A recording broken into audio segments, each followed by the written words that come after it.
Welcome back to the Deep Dive.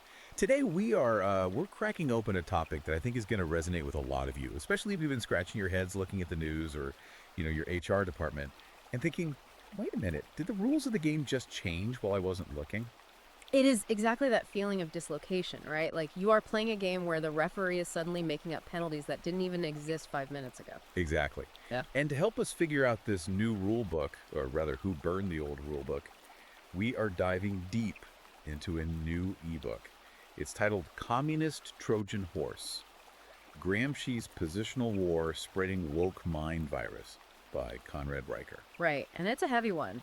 It is. And look, before we even start unpacking this, I have to say, if you enjoy these deep dives, please hit that like and subscribe button. It really helps us out. It absolutely does. But more importantly, if what we discuss today strikes a chord with you, if it validates that gut feeling you've had for a while, you need to go to Amazon Kindle or Google Play Books right now and buy Riker's book. We're going to give you the highlights today, but the book itself is essentially a forensic autopsy of Western culture. You really need the full report. Forensic investigation is probably the best way to describe Riker's approach here. He isn't just ranting about politics. He is treating the current cultural climate as a literal crime scene. And his core thesis is pretty startling. Yeah, lay it out for us. He argues that the West wasn't conquered by an invading army. We didn't lose a war in the traditional kinetic sense. Right. He uses this specific term, positional warfare, which sounds military, but it's not about tanks or jets, is it? No, not at all. And that's the Trojan horse aspect of the title. Riker traces this strategy all the way back to Antonio Gramsci. He was an Italian Marxist philosopher back in the early 20th century. Gramsci looked at the West and realized that a violent revolution like the Bolsheviks pulled off in Russia that would just never work in Europe or America. Because the foundations were too strong. Yes, exactly. The Christian foundations were too strong, the family units were incredibly tight, and the institutions were just too robust. If you try to storm the castle, the people will fight back and you will lose. So you can't just storm the front gates. Right. So Gramsci proposed what he called a long march through the institutions. You don't attack the castle. You slowly, quietly infiltrate the water supply. You take over the newspapers, the universities, the law schools, and then eventually the corporate boardrooms. That positional warfare. Yes. You secure the cultural high ground before anyone even realizes a war is happening. So it's this slow motion takeover. It's not a sprint, it's a multi-generational marathon. And Riker argues that this has already happened, right? That we are basically living in occupied territory. That is his exact argument. He claims that what many men in particular are feeling today, that undeniable sense that the culture is actively hostile to them, that merit simply no longer matters, that is the result of this completed march. And he says the primary weapon they used initially wasn't legislation, it was language. This part of the book really grabbed me. The idea that you can rewire how an entire society thinks just by changing the definitions of words. Riker brings up a really specific example from Harvard Business School, I think back in 2015. Yeah, 2015. This is a pivotal moment in the book's timeline. Riker points to an internal training document, which was really just a PDF, where the definition of the word equity was quietly shifted. Yeah. Now, for most of Western history, equity or equality meant fairness under the rules. Right, it meant everyone gets to stand at the exact same starting line. Equality of opportunity. Precisely. But this document and the broader ideology behind it redefined equity to mean equal outcomes. And Riker spends a lot of time explaining why this is so dangerous. Because it changes the entire metric of success. Exactly. Because if equity requires equal outcomes, then any system that produces different results, regardless of individual effort or talent or personal choices, is by definition inequitable, or racist, or sexist. So it flips the burden of proof entirely. Like if I run a company and I hire the 10 absolute best engineers I can find, they just happen to be men under the old rules, that is just meritocracy working as intended. But under these new rules... Under the new rules, you have committed a moral crime. Riker argues that this seemingly tiny administrative tweak in a Harvard PDF became the bedrock for the entire hiring and curriculum structure of the Ivy League. And then, of course, it filtered right down into the Fortune 500. Wow. It effectively made merit illegal if it didn't result in a mathematically perfect demographic pie chart. He also mentions a Stanford study regarding identity first language. Yeah. This is the stuff where you aren't supposed to say a blind man. You have to say a person with blindness. Or, conversely, always emphasizing someone's race first before anything else. Yeah, Riker cites a study suggesting that this isn't just about being polite or inclusive. When students were taught using this specific identity-first phrasing, the study actually found that their critical thinking skills dropped while their in-group bias significantly increased. So it makes them more tribal. Yes, and Riker argues this is a feature, not a bug. The ultimate goal of this linguistic shift is to stop you from seeing an individual person and force you to see a representative of a political tribe. It's tribalism dressed up as progress. Yeah, that makes a lot of sense. And then you have the term lived experience. Riker shows some wild data from Google Enneagram, which tracks word usage across millions of published books, and the phrase lived experience has surged something like 700% in just the last few years. It's everywhere now. It really is. I hear that phrase constantly, my lived experience. Well, Riker argues that that specific phrase is what he calls the satanic inversion of objective truth. Okay, satanic inversion is a heavy term. What exactly does he mean by that? He means it literally flips reality upside down. If a person's lived experience is treated as the highest possible standard of evidence, then facts, data, and objective reality become secondary. They don't matter. If you feel oppressed, you are oppressed regardless of what the facts say. I see. And Riker argues this allows the ideology to invert foundational values. Merit becomes racism. Biology becomes bigotry. And the word safety is completely redefined from meaning physical safety to meaning protection from ideas I don't like. Which perfectly explains why words are now literally considered violence by some of these groups. Exactly, because if speech can be classified as violence, then censoring your speech is just self-defense. It's a brilliant, if utterly terrifying, rhetorical trap. Let's move over to the workplace, because I think this is where most of our listeners are really feeling the squeeze right now. Riker talks extensively about the DEI industrial complex. He flat out calls it an $8 billion racket. He describes it as a mafia protection racket, straight up. Corporations are paying millions of dollars to these diversity consultants, not because it actually improves their product or their bottom line, but to buy an indulgence. It's essentially insurance against being mobbed on Twitter or hit with a massive lawsuit. But the cost is huge. Riker argues the cost is catastrophic, and he uses the James Damore case at Google as the ultimate case study for this. Oh, I remember that, the Google memo guy. He was the engineer who got fired a few years back, right? Yes, that's him. And Riker dives deep into the details here, which often get ignored. Damore didn't write some hateful screed. He wrote a very polite internal memo suggesting that maybe, just maybe, the reason there aren't 50% women in high-level coding isn't purely due to systemic sexism, but might actually have links to different average career interests between men and women. And he backed it up, didn't he? He cited mainstream, peer-reviewed psychological research to make his point. And for citing actual science, he was fired. Fired for perpetuating gender stereotypes and harming psychological safety. Riker actually reveals that inside Google at the time, there was an internal meme team that openly mocked traditional values and actively harassed anyone who questioned the prevailing narrative. But Riker's point isn't just about one guy losing his job. Right, it's bigger than that.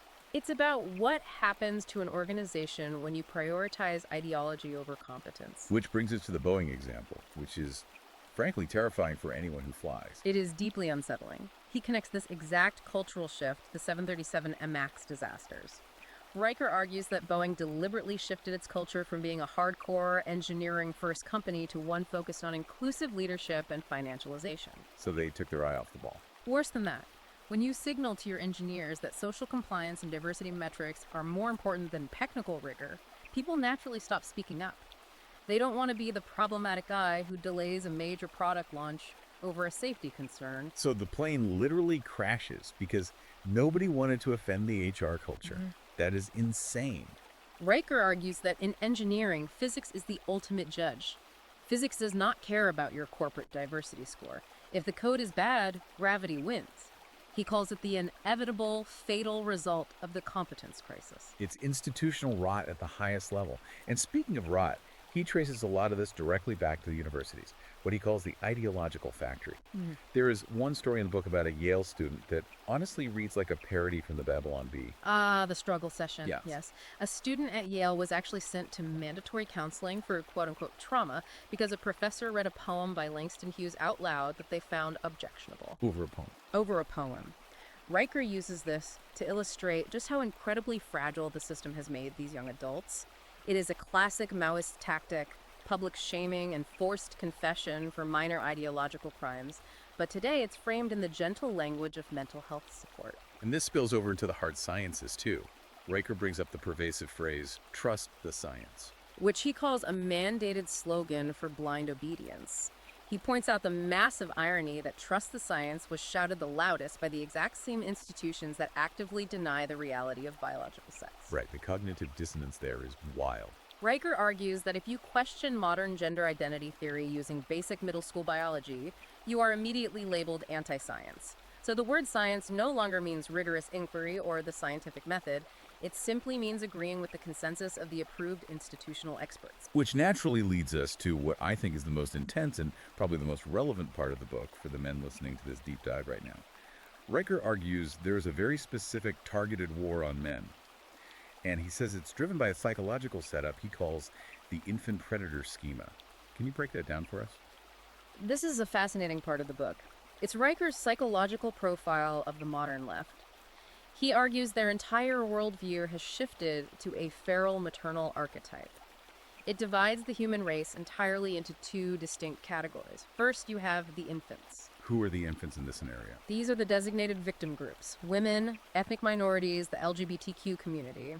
In this schema, they are seen as fundamentally lacking agency and needing constant overarching protection from the state. And everyone else. Everyone else, which specifically means competent men, and white men in particular, are classified as the predators. In this rigid worldview, a predator can never be a victim, no matter what happens to him, and an infant can never be a perpetrator, no matter what they do.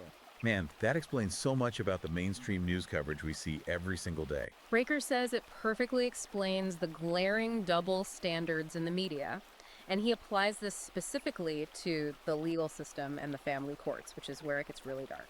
He talks about the tender years doctrine, which is this long-standing legal presumption that mothers are inherently better or more natural caregivers than fathers. The statistics he drops in this section are just brutal to read.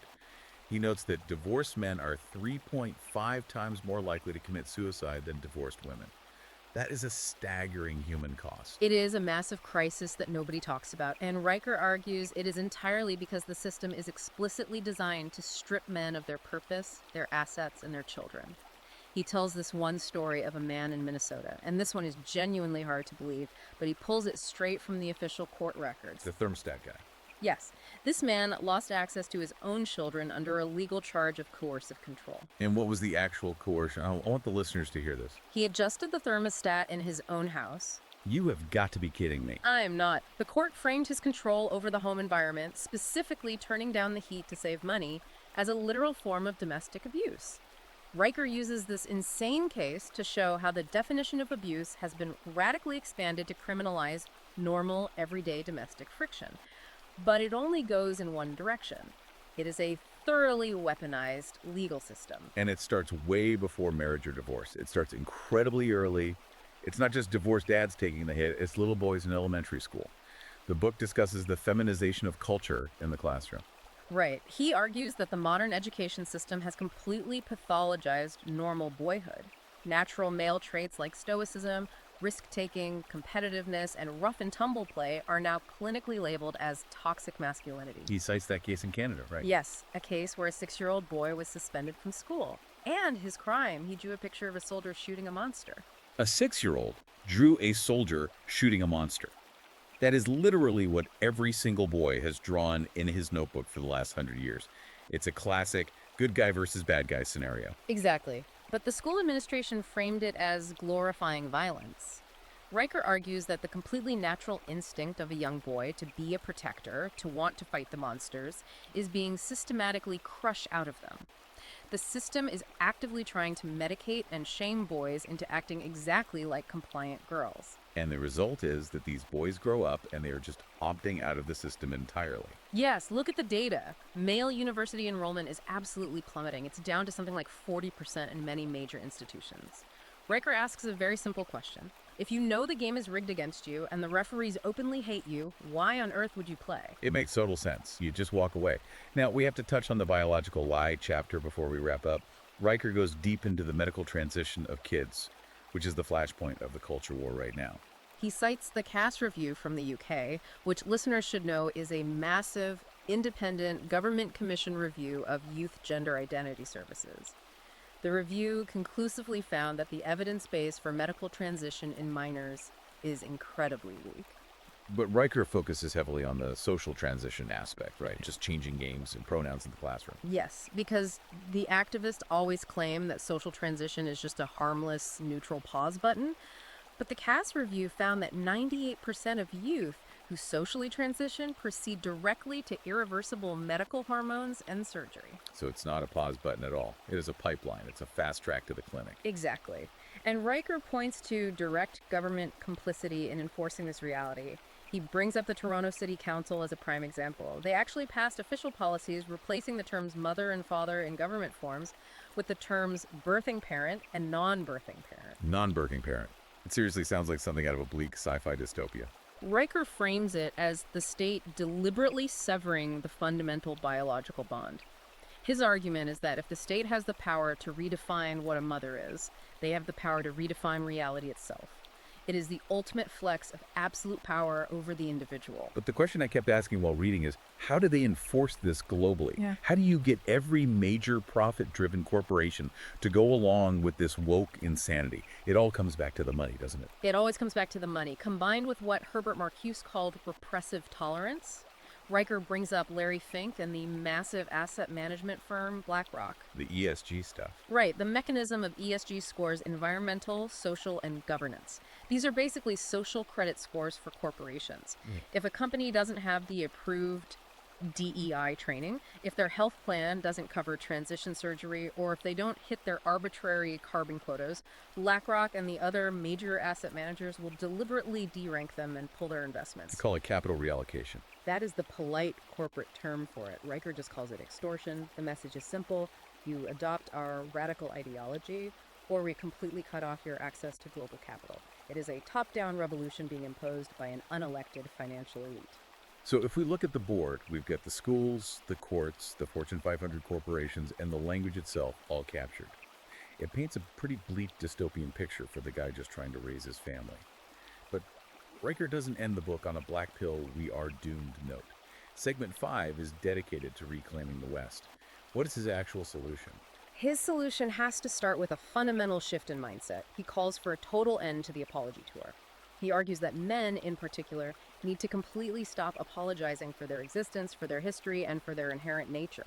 You cannot possibly defend a civilization if you have been brainwashed into being ashamed of it. He also talks about the practical steps of building parallel institutions. Yes. Because he argues that many of these legacy institutions, like the Ivy League or certain legacy media outlets, might just be too far gone to save. You cannot reform them from within. They are entirely captured. You have to replace them. Walk away and build your own. Exactly. He points to the newly founded University of Austin as a prime example of brave people trying to build a brand new university dedicated purely to merit and free inquiry right from the ground up.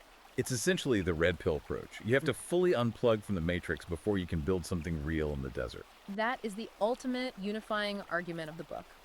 Riker says we are in a literal existential fight. On one side is infantilized collectivism, where everyone is treated as a fragile, protected child of the all-powerful state, and on the other side is the classical Western civilization based on individual rights, unapologetic competence, and objective truth. And he has that incredible quote right at the end of the book. I highlighted it. He says, "The West did not rise by accident. If we do not defend it, it will be erased, not by war, but by surrender." That is the most haunting part of his entire thesis. It's not about being conquered by a superior foe. It is about voluntarily giving up. Riker is essentially screaming from the rooftops that we are in the active process of surrendering our birthright simply because we are too polite or too afraid of being canceled to stand up and say no. Well, Riker certainly isn't being polite in this book, and that is exactly why it is such an important read for you guys. Right. Listen, we have covered a lot of ground today, but we have barely scratched the surface of the hard data, the court cases, and the deep history he packs into this thing. If you want to understand the actual mechanics of the machine that is actively trying to grind you down, you need to read the manual. Absolutely. Go to Amazon Kindle or go to Google Play Books right now. Search for Communist Trojan Horse by Conrad Riker. It really is the intellectual weapon you need to fight the mind virus. And if you want to keep up with his ongoing work, because as we know, this cultural war is moving incredibly fast, make sure you follow the author directly. He is at Conrad and Riker on Substack and Twitter. He is constantly posting updates and sharp analysis there that you will absolutely never see covered in the mainstream media. So definitely check that out. And hey, if this deep dive gave you that aha moment today, if it helped you finally make sense of the absolute chaos we see in the culture, please hit like, hit subscribe, and share this with a friend who really needs to hear it. We are going to keep bringing you these deep dives, but we need you with us on the front lines. Reality is worth defending. It really is. And before we sign off, I want to leave you with one final thought to mull over. If the entire philosophy of merit is completely dismantled and competence is replaced by compliance across the board, what happens in 20 years when the men who built our actual physical infrastructure, our power grids, our bridges, our water systems under the old rules of merit? What happens when they finally retire? Who is going to keep the lights on when gravity and physics come calling, and the only people left in charge are the ones who think math is oppressive? Think about that. Thanks for listening. We'll catch you on the next one.